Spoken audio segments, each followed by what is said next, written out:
Hello buddies, आज मैं explain करूंगा वन पीस अल्बाफागी यानी कि एपिसोड नंबर 1161। एपिसोड के स्टार्ट पर हमें लूफी और लोकी को दिखाया जाता है, जहां लूफी बहुत ज्यादा खुश होता है क्योंकि वो फाइनली अल्बाफ पहुंच गया होता है। और वो लोकी से कहता है अगर यहाँ उसब होता तो वो भी बहुत ज्यादा खुश होता। और लूफी फिर अल्बाफ की तारीफ करने लग जाता है और लोकी को कुछ बोलने ही नहीं देता। लोकी फिर गुस्से में आके बहुत तेज चिल्लाता है, जिसकी वजह से अल्बाफ के कुछ जानवर जाग जाते हैं और वो लोकी की तरफ आने लग जाते हैं। लोकी लूफी से कहता है ये लेजेंड्स का किंगडम है और मैं इधर का सन गोट हूँ, तुम बताओ तुमने इधर के बारे में क्या सुना। फिर हमें लोकी के बारे में पता चलता है कि वो अल्बाफ का एक कर्स प्रिंस है और उसके ऊपर गवर्नमेंट की स्पेशल बाउंटी है जो है 2.6 बिलियन बेरीज। ये सब सुन के लूफी कहता है पर तुम तो चेन से बंद हुए हो। ये सुन के लोकी कहता है हाँ, इन सब का कुछ फायदा तो नहीं है क्योंकि मैं 6 साल से इधर बंद हूँ और मैं इस अल्बाफ का सबसे ज्यादा स्ट्रॉन्ग बंदा हूँ। पर मुझे इस अल्बाफ के एडम ट्री से बंद किया हुआ है जो पूरा अल्बाफ का मेन ट्री है। और जो तुम ये चेन देख रहे हो जिससे मुझे बंद किया है, ये है सीपिज्म स्टोन, जिसकी वजह से मैं थोड़ा कमजोर हो गया हूँ। लोकी लूफी से कहता है तुम एक पायरेट हो ना,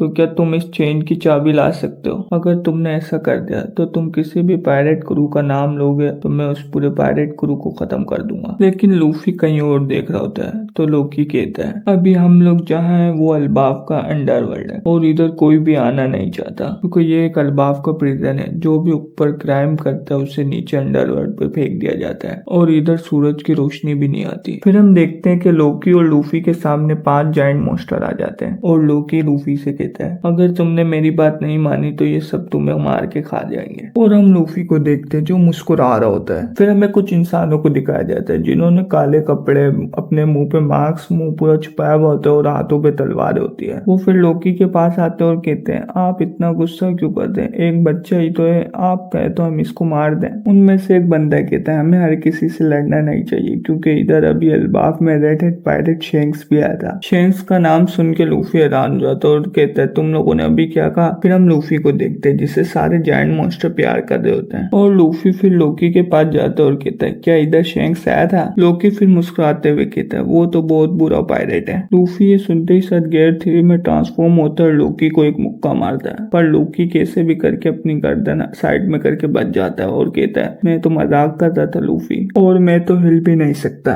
लूफी फिर अपनी बेस फॉर्म में आता है और कहता है तुम हिल भी नहीं सकते तो ऐसा मजाक भी नहीं करो। लोकी अपने मन में कहता है एक बार मैं फ्री हो जाऊं सबसे पहले मैं इसी को ही मारूंगा। लूफी फिर लोकी से कहता है मुझे जल्दी बताओ शेंक्स अभी भी अल्बाफ में और वो क्या तुमसे मिलने आया था? लोकी फिर मुस्कुराते हुए कहता है मैं तुम्हें ये बात फ्री में क्यों बताऊं। फिर हम बाकी के स्टूडेंट को देखते हैं जो अल्बाफ आए थे। फिर हमें उस सबको दिखाया जाता है जो डर रहा होता है क्योंकि उससे ब्रिज पार नहीं किया जा रहा होता है और इनके पीछे फेक सनगोट भी लग जाता है। और हम देखते हैं कि फेक सनगोट के पीछे तो गर्ड और गोलबार आ रहे होते हैं जिनके हाथ पे सनी होती है। ये देख के जोरो कहता है तो इन्हें काटना ही पड़ेगा। उस सब जोरो को ऐसा करने से मना करता है और कहता है क्या पता ये मास्टर डोरीब्रोगी के दोस्त हो, तभी हमें ऊपर भागना चाहिए क्योंकि ऊपर ही अल्बाफ होगा। फिर हम वापस से नीचे अंडरवर्ल्ड पे आ जाते हैं जहाँ हमें अजुद्दीन को दिखाया जाता है जो स्ट्रॉइड के लिए मीट जमा करने आया होता है और अजुद्दीन के साथ एक और जायंट होता है और इस जायंट का नाम होता है स्टेनसन और ये अजुद्दीन के क्रू का शिप राइडर है। स्टेनसन और अजुद्दीन फिर इस जायंट मॉन्स्टर को उठा के लेके जाने लगते हैं। फिर हमें न्यू जायंट वॉरियर पायरेट का इंट्रोडक्शन दिया जाता है। ये जो पायरेट है ये डोरीब्रोगी के बाद के पायरेट है। फिर हमें अजुद्दीन को दिखाया जाता है जो इस पायरेट क्रू का लीडर है और जो स्टेनसन है वो शिप राइडर है